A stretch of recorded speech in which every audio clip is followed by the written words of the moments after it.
என் name Savitri. இந்த பிஸ்னஸை 2010 நவம்பரில் என் ஹஸ்பண்ட் மைக்கேல் எடுத்தார். அவர் இன்னைக்கு இந்த இடத்துல இல்லை, 2022 இறந்துட்டாரு. ஆனாலும் இன்னைக்கும் இந்த நிறுவனம் வழியாக எங்களுக்கு வருமானம் வந்துட்டு இருக்கு. அதுக்கு இந்த இடத்துல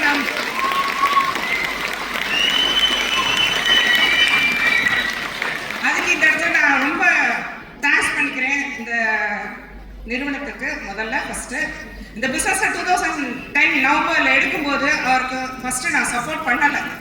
2013 வந்து வீடு வாங்கணும், அப்பயும் பண்ணலை. 14 BMW கார் வாங்கும்போது எங்களை கூப்பிட்டாரு, ஸ்டேஜுக்கு வா அப்படின்ட்டு. என் பையன் சொன்னான், எவ்வளோ மாதம் டியூ கட்ட போறாருன்னு பார்ப்போம் உன் வீட்டுக்காரர் அப்படின்னா. ஆனால் அது வாங்கி அதுக்கு அடுத்தது ஒரு டஸ்டர் வாங்கி நான் டிபார்ட்மெண்ட்ல இருந்தேன்.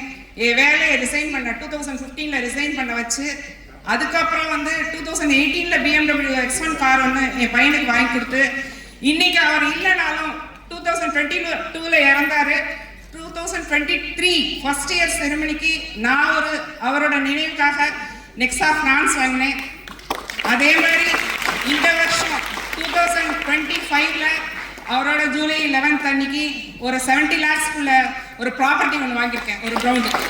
இது எல்லாமே வெஸ்டிங்னால தான் எங்களால் நடந்துச்சு. நான் டிபார்ட்மெண்ட்ல இருந்தேன், அவரும் டிபார்ட்மெண்ட்ல இருந்தாரு. என் பையன் TCSல ஒர்க் பண்ணா.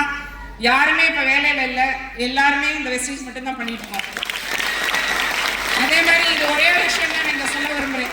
இந்த ப்ராடக்டை பற்றி எனக்கு அவ்வளோ தூரம் நாலேஜ்லாம் முன்னாடி கிடையாது. 2012 அன்னைக்கு எனக்கு ஒரு பெரிய மேஜர் ஆப்ரேஷன் நடந்துச்சு.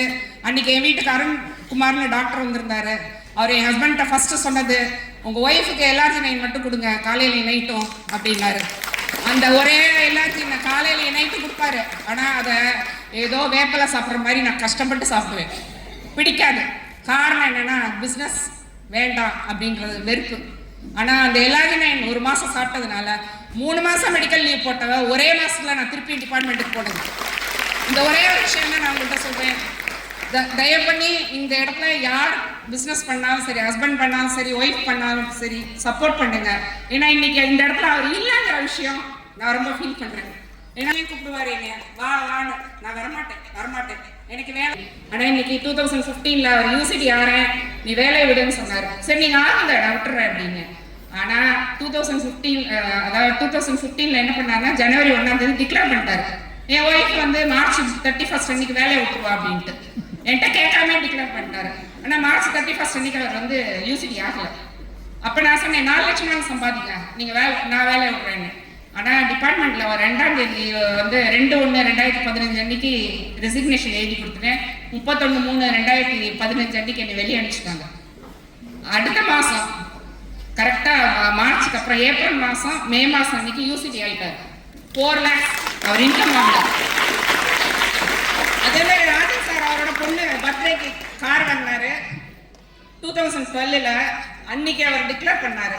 2014 என் பையனோட பிறந்த நாளைக்கு கார் வாங்கினாரு. 45 lakhs ஒருத்தர் BMW கார் வாங்கினாரு.